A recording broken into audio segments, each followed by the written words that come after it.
আরো বড় খাবার পাওয়া যাবে। হঠাৎ করে মনে করল যে এই শহরে তো টাকাও চলে না, ডলারও চলে না, আমি আনছি টাকা আর ডলার, কিন্তু এখানে চলে ফ্রান্ক, আমার ফ্রান্ক জমা করতে হবে। আমাদের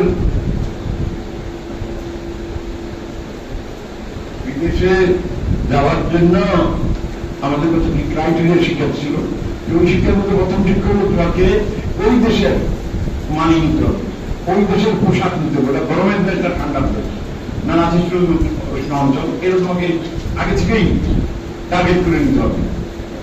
ওটা ঠান্ডার দেশ, এটা আমার স্মরণ ছিল না, কিন্তু এখানে যে ফ্রান্স লাগবে এটা আমার খুব স্মরণ ছিল। তখন ইউরো হয় নাই এতে সুইজারল্যান্ডে, তখন আমি সামনে দেখলাম একটা সম্ভবত ওইটা এইচএসবিসি ছিল, ব্যাংক ছিল। এইচএসবিসি ব্যাংকটা সারা পৃথিবীতেই তার অনেক বেশি শাখা পৃথিবীর মধ্যে।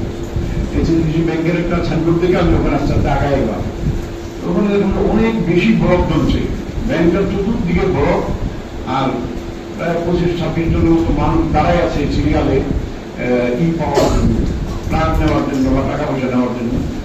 ওখানে যাওয়ার পরে ওরা দেখলাম মাইকে ঘোষণা করতেছে যে তোমরা সিরিয়ালে যাও এবং তোমাদের যার যে দেশের থেকে তুমি আসছো তোমার ইয়াটা উত্তর পাও, তোমার পাসপোর্টটা উপর দিকে, মানে পাসপোর্টের রঙ বলতে পারবো কোন দেশের মানুষ।